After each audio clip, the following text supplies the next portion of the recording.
Salam saudara yang dikasihi oleh Tuhan, kita berjumpa kembali dalam renungan harian GP Kris Pangkal Pinang bersama saya Guru Injil Eber. Mari saya ajak jemaat Tuhan menyiapkan hatinya dengan berdoa memohon pertolongan Tuhan. Mari kita berdoa. Bapa di surga, Allah yang Maha Kudus, Allah yang mengasihi kami, Allah yang memelihara hidup kami. Kami bersyukur untuk anugerah-Mu sepanjang malam. Engkau menyertai kami hingga di pagi hari ini kami bisa menikmati hari yang baru. Dan di pagi hari ini kami rindu mendengar suara-Mu melalui firman Tuhan yang sebentar kami baca dan kami renungkan. Tolong kami, mampukan kami agar firman Tuhan yang sebentar kami renungkan dapat kami lakukan dalam hidup kami hari lepas hari. Kami sudah siap mendengar firman. Dalam nama Tuhan Yesus kami berdoa dan mengucap syukur. Amin. Saudara yang dikasihi oleh Tuhan, tema kita hari ini bicara tentang stop menjadi bocil. Saudara, perubahan dari masa anak-anak menjadi dewasa sangat terlihat dari pertumbuhannya dari hari ke hari. Fisik berubah, pemikiran berubah, cara jalan berubah, pergaulan berubah, makanan juga berubah dan lain sebagainya. Demikian juga dalam kekristenan. Ada banyak orang Kristen stagnan pada doktrin keselamatan.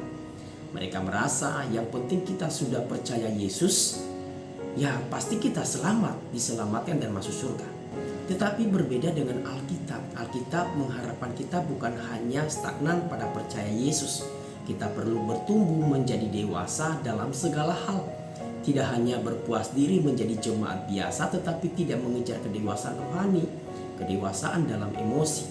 Namun firman Tuhan memanggil kita, setiap orang percaya, untuk hidup dalam bertumbuh sampai pada kedewasaan yang penuh, yaitu serupa dengan Kristus. Saudara, ada jemaat yang sudah lama percaya Yesus tetapi sikapnya seperti bocil.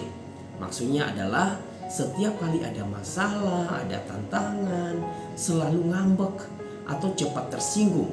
Kemudian penyelesaiannya pun harus dibujuk-bujuk oleh pendeta, oleh hamba Tuhan. Bukankah ini sifat dari seorang bocil? Saudara, di dalam Kristus tidak mengharapkan kita seperti itu. Dia ingin kita bertumbuh dan dewasa. Dia ingin kita dewasa dalam kerohanian, dalam pemikiran, dan dalam emosional. Efesus pasal 4 ayat 13-15 berkata demikian. Sampai kita semua telah mencapai kesatuan iman dan pengetahuan yang benar tentang anak Allah, kedewasaan penuh dan tingkat pertumbuhan yang sesuai dengan kepenuhan Kristus. Sehingga kita bukan lagi anak-anak yang diombang-ambingkan oleh rupa-rupa angin pengajaran, oleh permainan palsu manusia dalam kelicikan mereka yang menyesatkan, tetapi dengan teguh berpegang kepada kebenaran di dalam kasih kita, bertumbuh di dalam segala hal ke arah Dia, Kristus yang adalah kepala.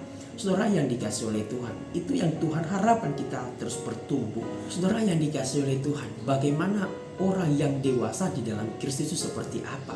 Yang pertama, tidak mudah tersinggung. Amsal pasal 19 ayat 11. Akal budi membuat seseorang panjang sabar, dan orang itu dipuji karena melupakan pelanggaran. Dalam bahasa sehari-hari, orang bijak tahu kapan harus diam. Tidak semua hal perlu ditanggapi dengan emosi. Orang yang dewasa adalah orang yang ada usaha untuk mengontrol diri dan menyalipkan ego yang tinggi, sehingga konflik baik yang kecil maupun yang besar, dia tidak mudah tersinggung oleh hal itu. Yang kedua, dia belajar mengampuni. Dalam Kolose pasal 3 ayat 13, sabarlah kamu seorang terhadap yang lain, dan ampunilah seorang akan yang lain. Saudara, dalam tubuh Kristus atau komunitas gereja atau komunitas kecil dalam rumah tangga, konflik tidak bisa dihindari, tetapi harus diselesaikan dengan kasih. Biasanya orang cepat ngambek, cepat tersinggung, dan menyimpan sakit hati.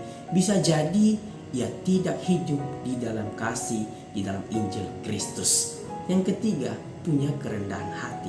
Efesus pasal 4 ayat 2-3. Hendaklah kamu selalu rendah hati, lemah lembut dan sabar. Tunjukkanlah kasihmu dalam saling membantu. Saudara, sebuah gereja akan kuat bukan karena tidak ada masalah, tetapi karena anggotanya mau merendahkan diri dan tidak mudah menuntut satu sama yang lain. Timothy Keller berkata, kerendahan hati tidak datang secara alami, tetapi membutuhkan pengertian yang mendalam tentang kasih Allah dan disiplin rohani. Kerendahan hati adalah hasil dari pemahaman bahwa kita dikasihi Allah tanpa syarat, sehingga kita tidak perlu mencari validasi dari dunia ini.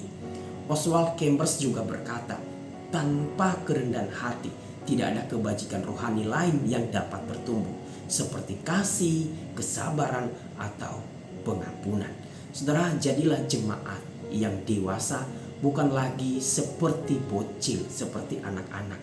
Paulus berkata dalam 1 Korintus pasal 13 ayat 11, ketika aku kanak-kanak, aku berkata seperti kanak-kanak.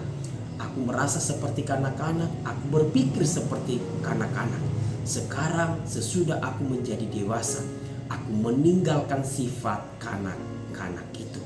Mari saudara, tinggalkan sifat kekanak-kanakan kita. Mulailah hidup dewasa di dalam segala hal, sebab itulah yang dikehendaki Allah bagi kita di dalam Kristus Yesus. Kiranya firman Tuhan ini menolong dan memberkati saudara dan saya. Amin.